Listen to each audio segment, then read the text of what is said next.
दोस्तों तो इस वीडियो में बात करेंगे दो शेयर होल्डर कोटा वाले आईपीओ के बारे में। तो इन आईपीओ के ऑलरेडी डीआरएसपी फाइल हो चुके हैं और दोनों ही शेयर होल्डर कोटा वाला आईपीओ है। तो चलिए जानते हैं कि इसके लिए आपको कौन सा शेयर्स बाई करना है और ये दोनों आईपीओ कितने कितने करोड़ के होने वाले हैं, इनका इशू साइज कितने करोड़ का होने वाला है।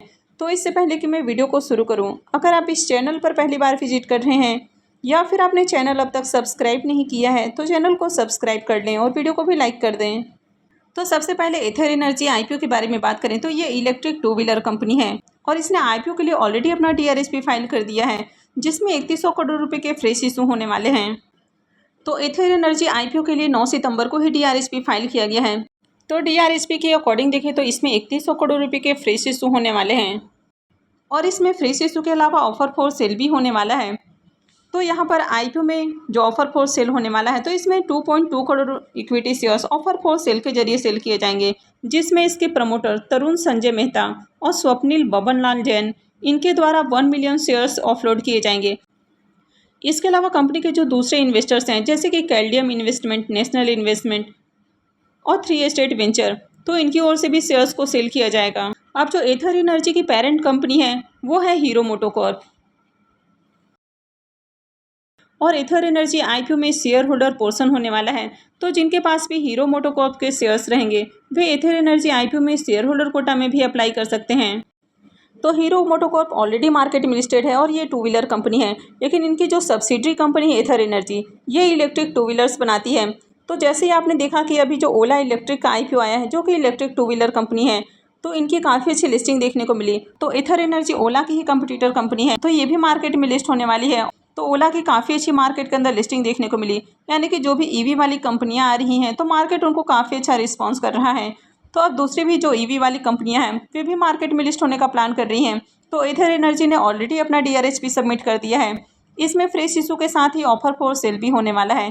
तो 3100 करोड़ रुपये के फ्रेश इशू होने वाले हैं और 22 मिलियन शेयर्स कंपनी के प्रमोटर्स और इनके जो इन्वेस्टर्स हैं तो उनके द्वारा सेल किए जाएंगे। तो ये कंपनी आईपीओ से जो फंड रेज करेगी तो उसका यूज़ अपने एक नई मैन्युफैक्चरिंग फैसिलिटीज़ के ऊपर करने वाली है, यानी कि महाराष्ट्र में कंपनी न्यू फैसिलिटी लगाने वाली है तो उसके ऊपर खर्च करेगी और साथ ही रिसर्च एंड डेवलपमेंट के ऊपर खर्च करेगी। तो एथर एनर्जी आईपीओ में शेयर होल्डर कोटा होने वाला है। तो अगर इस आईपीओ में शेयर होल्डर कोटा के लिए एलिजिबल होना है तो आपके पास हीरो मोटोकॉर्प के एक शेयर होने चाहिए। तो आप अभी से हीरो मोटोकॉर्प के एक शेयर को बाई करके रख सकते हैं। तो चलिए अब हीरो फिनकॉर्प आईपीओ को भी देख लेते हैं। तो हीरो फिनकॉर्प आईपीओ की भी बात करें तो इस कंपनी में भी ऑलरेडी सेबी के पास अपना डीआरएसपी फाइल कर दिया है और इनकी ओर से 1 अगस्त को ही डीआरएसपी फाइल किया गया है। तो हीरो फिनकॉर्प एक एनबीएफसी कंपनी है और ये कंपनी भी हीरो मोटोकॉर्प की ही सब्सिडरी कंपनी है, यानी कि इस आईपीओ में भी शेयर होल्डर पोर्शन होने वाला है।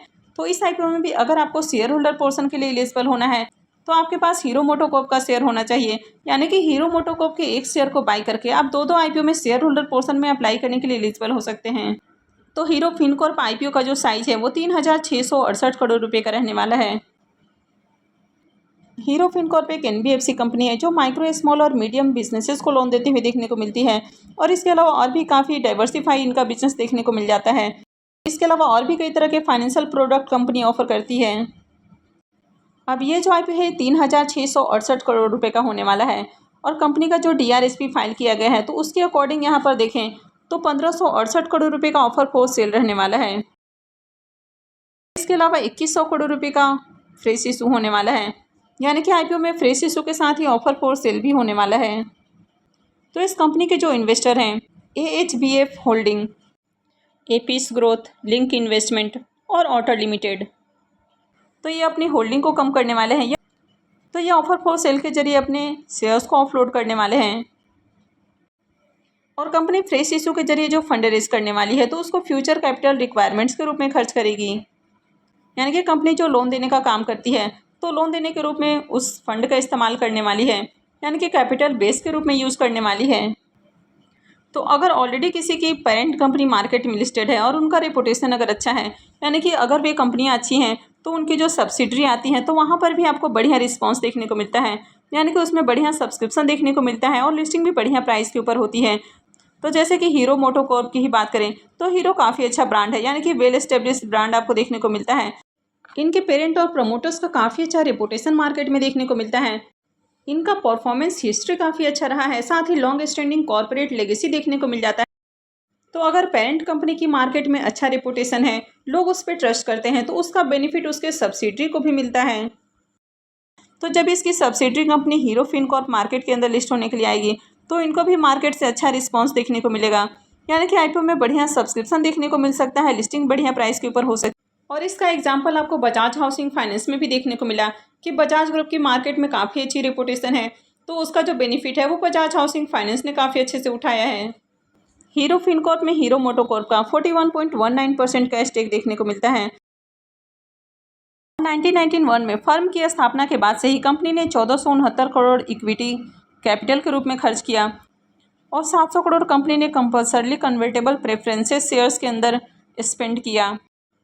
तो हीरो फिनकॉर्प में हीरो मोटोकॉर्प का 41.19% का स्टेक है और ये सबसे बड़े स्टेक होल्डर हैं, यानी कि इसकी पेरेंट कंपनी है ये।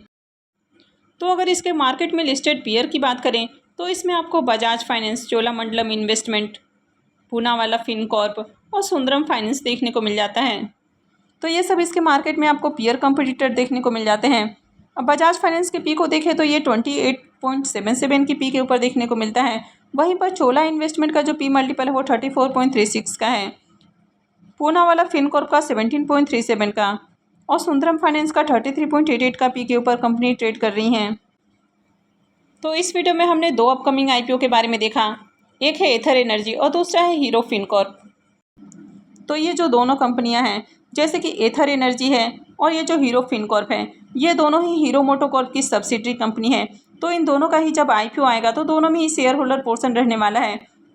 तो इन दोनों में शेयर होल्डर पोर्शन में अप्लाई करने के लिए, यानी कि शेयर होल्डर पोर्शन में एलिजिबल होने के लिए आपके पास हीरो मोटोकॉर्प के शेयर्स होने चाहिए। तो आपके पास मिनिमम एक शेयर होना चाहिए। तो एक शेयर भी अगर आप बाई करके रखते हैं तो आप दोनों ही आईपीओ में अप्लाई कर पाएंगे।